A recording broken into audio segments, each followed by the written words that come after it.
Good morning, Mr. Simon Smalley. How the devil are you? Wonderful, thanks, Nikki. It's good to see you at last after our few technical hitches.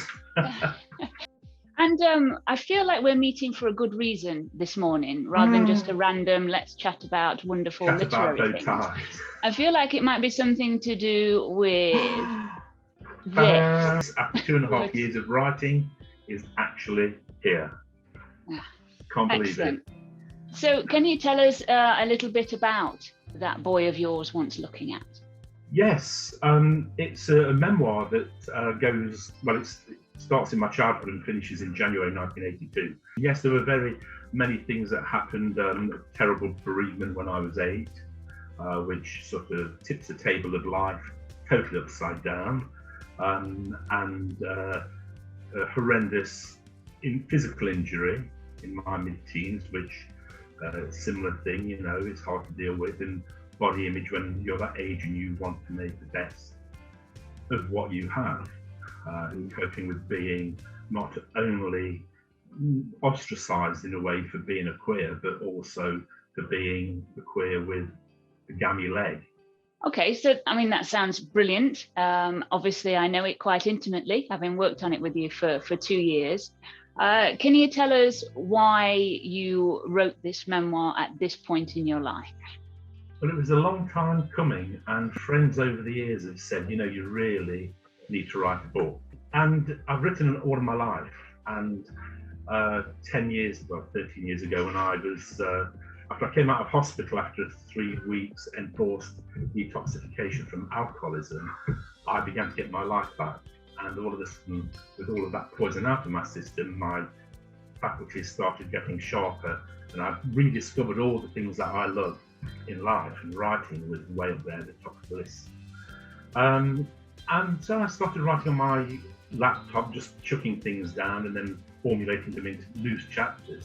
And they just stayed there for ages until when I received an email about the Desire of Identity project that's happening through Global Wordsmiths. And as you know, went along, met you and Victoria, and you encouraged me and said, yes, you really must carry on writing.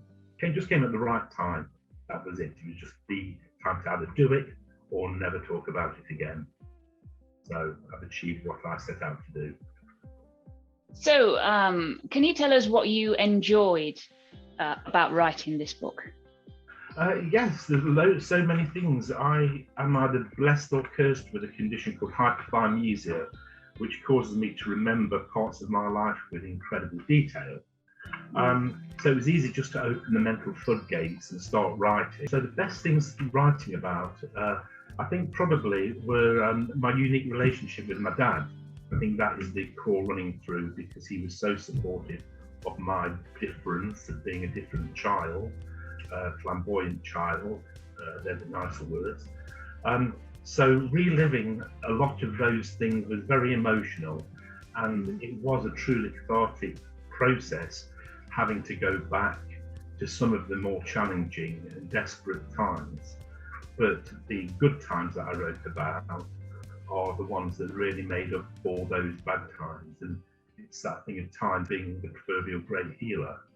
But I found more solace from writing about my relationship with my dad that overrode the negativity of events of those days. So yes, and I'm just very sad that my parents aren't here to see this achieved. And I think that's one of the main things that a lot of people of the advanced reviewers have pulled out from the book, the absolutely stunning relationship between yourself and your father.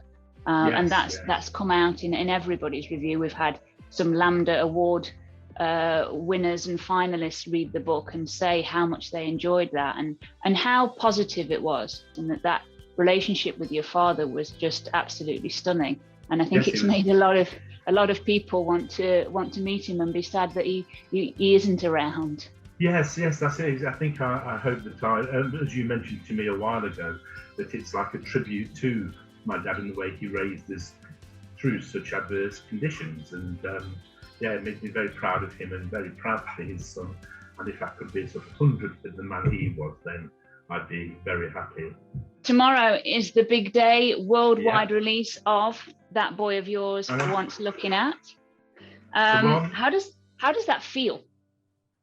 it's a very bizarre mix of emotions, because initially, though when I received the proof copy, I couldn't believe that this actual book was, I'd done it.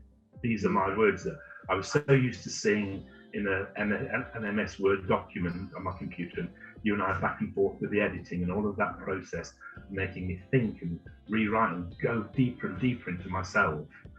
To see it on the printed page is absolutely amazing, and I'm waiting for that moment, a real sort of clarity moment tomorrow on the 30th of November, that That Boy of Yours wants looking at is out there in the world, because there's no going back. When the box of books arrives via UPS or whoever it is, I think opening a box full of books will really hammer home the fact that I've actually written a book and it's been published. So let's say tomorrow the book is out there, people can download the ebook, they can read it on Kindle Unlimited, they can order the paperback. Tell the people why they should spend their money on reading your fabulous book.